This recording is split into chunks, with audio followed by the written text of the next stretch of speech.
오늘 수학의 가장 단단한 기반이 어떻게 흔들렸는지 그 극적인 여정을 한번 따라가 보려고 합니다. 수학만큼은 절대적이라고 믿었는데 그 믿음에 금이 가기 시작한 순간들을 말이죠. 자, 이걸로 한번 시작해 볼까요? 1 더하기 1은 2. 이건 뭐 너무나 당연하잖아요. 근데 만약에 이 세상에서 가장 확실해 보이는 이 사실조차 완벽하게 증명할 수 없다면 어떨 것 같으세요?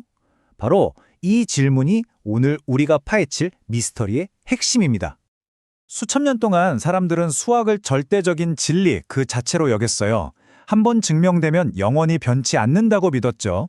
그런데 말이죠, 약 1000년 전에 딱 하나의 개념이 등장하면서 이 견고했던 세계가 뿌리부터 흔들리기 시작합니다. 우리 이야기의 첫 번째 단서는 바로 무한입니다. 한 천재 수학자가 파고들었던 이 무한이라는 개념, 이게 참 기묘하고 우리의 상식을 완전히 뒤엎거든요. 모든 건 여기서부터 시작됐습니다. 이 사람이 바로 게오르크 칸토어입니다. 이분이 정말 혁명적인 아이디어를 내놓아요. 무한은 그냥 막연한 개념이 아니야. 크기가 다른 여러 종류의 수야 라고 선언한 거죠. 그리고는 아주 기발하고 간단한 방법으로 이 무한들의 크기를 비교하기 시작했습니다. 자, 여기 무한집합 두 개가 있습니다. 왼쪽은 우리가 아는 모든 자연수 1, 2, 3, 4 끝없이 이어지죠. 오른쪽은 그중에서 짝수만 쏙 골라놓은 집합이에요. 자, 질문입니다. 어느 쪽 숫자가 더 많을까요? 에이, 당연히 자연수 전체가 짝수만 있는 것보다 훨씬 많겠죠? 상식적으로는 그게 맞습니다. 그런데 칸토의 방법을 따라가 보면 정말 충격적인 결론이 나옵니다. 바로 1대1 대응이라는 방법인데요. 보세요. 자연수 1은 짝수 2랑 짝을 짓고 2는 4랑 3은 6이랑 이런 식으로 모든 자연수는 자기 자신을 2배한 짝수랑 하나도 빠짐없이 정확하게 딱딱 짝을 맞출 수가 있어요.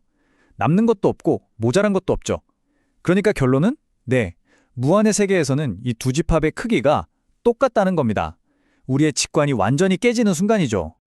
물론 당시에는 난리가 났습니다. 크로네커 같은 수학자들은 칸토어의 아이디어를 거의 이단 취급하면서 맹렬하게 비난했죠. 하지만 다비트 힐베르트처럼 영향력 있는 거물 수학자들은 이걸 보고 새로운 가능성의 세계, 낙원이 열렸다고 극찬했습니다. 하지만 만약 칸토어가 만든 그 아름다운 낙원 안에 치명적인 모순이 숨어 있다면 어떨까요? 여기서부터 수학자 사회 전체에 아주 근본적인 공포가 싹트기 시작합니다. 만약 수학의 기초, 그 토대 자체가 논리적으로 결함이 있다면 우리가 그동안 쌓아 올린 수학이라는 거대한 빌딩 전체가 한순간에 무너져 내릴 수도 있다는 그런 두려움이었죠. 이게 바로 폭발의 원리라는 건데요. 비유를 들어보면 이렇습니다. 만약에 선생님이 시험 문제를 잘못 내서 문제 자체에 오류가 있다고 쳐봐요. 그럼 어떤 답을 써도 다 정답 처리가 될 수 있겠죠? 그거랑 똑같아요. 수학 시스템 안에 단 하나의 모순이라도 발견되면 1은 0이다 같은 말도 안 되는 명제까지 전부 참이라고 증명할 수 있게 됩니다. 그럼 수학은 그냥 아무 의미 없는 말장난이 돼버리는 거죠. 자, 이런 엄청난 위기 앞에서 수학계는 그야말로 비상사태에 돌입합니다. 수학을 수학 그 자체로부터 구하기 위한 거대한 프로젝트가 시작된 거죠. 수학의 기초를 완벽하게 단 하나의 흠도 없이 다시 만들려는 시도였습니다. 이 과정에서 크게 두 개의 학파로 나뉘게 돼요. 먼저 직관주의자들은 인간의 직관으로 이해할 수 없는 건 수학이 아니다 라고 주장했어요. 칸토어의 무한 같은 건 받아들일 수 없다는 거죠. 반면에 형식주의자들은 수학은 기호와 규칙으로 하는 게임일 뿐이다. 중요한 건 그 게임의 규칙에 모순이 없다는 걸 증명하는 거다. 이렇게 생각했습니다. 그리고 이 형식주의자들의 리더가 바로 아까 칸토어를 지지했던 다비트 힐베르트였습니다.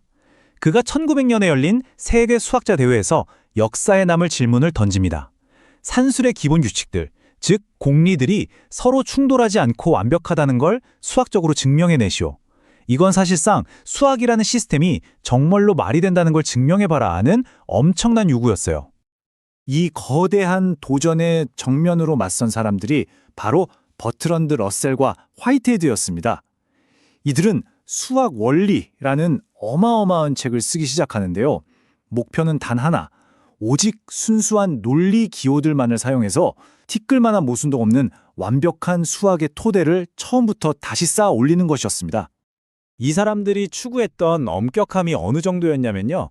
이 슬라이드를 보세요. 우리가 그냥 숨쉬듯이 당연하게 생각하는 1 더하기 1은 2다.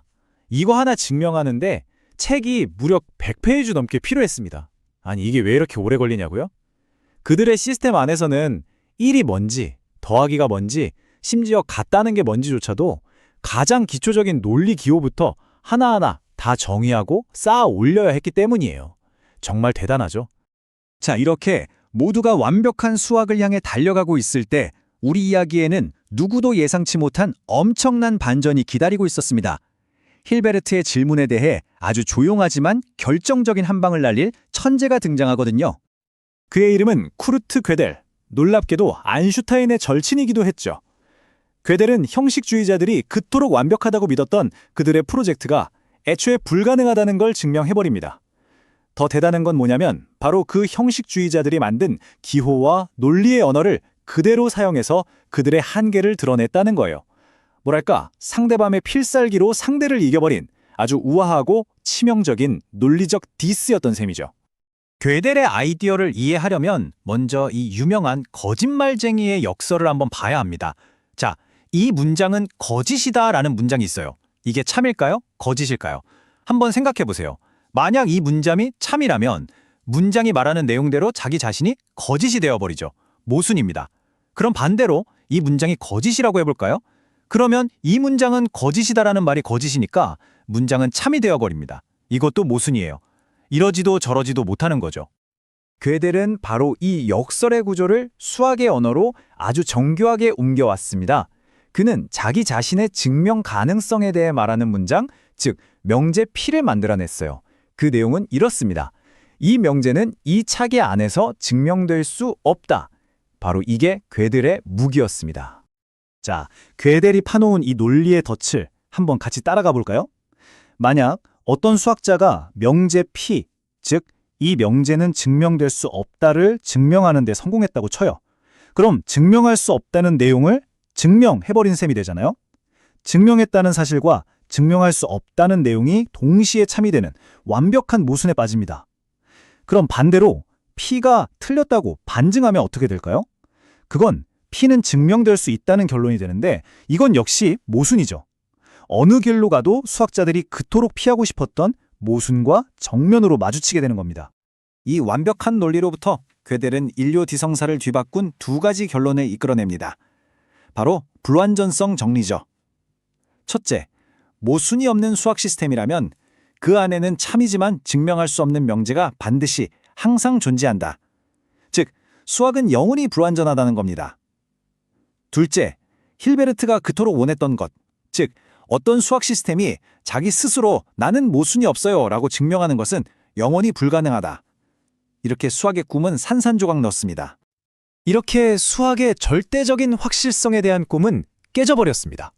하지만 아이러니하게도 이 추상적인 수학의 위기는 그 누구도 상상하지 못했던 우리 세상을 완전히 바꿔놓는 엄청난 유산을 남기게 됩니다.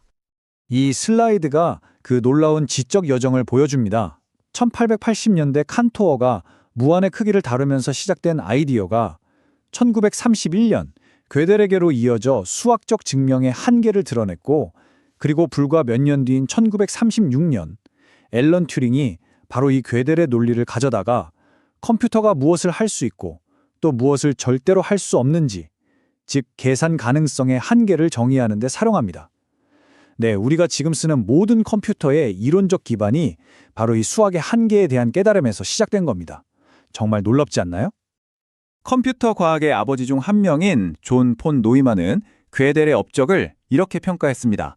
인류 문명의 랜드마크이며 우주 저 멀리서도 보일 정도다. 이게 그냥 수학계 내부의 골치 아픈 문제가 아니라 피타고라스의 정리처럼 인류 지성의 역사에 영원히 빛날 거대한 발견이란 뜻이죠. 우리는 완벽한 진리를 찾으려는 여정에서 출발해서 오히려 완벽한 증명은 불가능하다는 깊은 불확실성의 바다에 도착했습니다. 하지만 역설적이게도 바로 그 한계를 명확히 이해했기 때문에 컴퓨터라는 새로운 시대를 열 수 있었죠.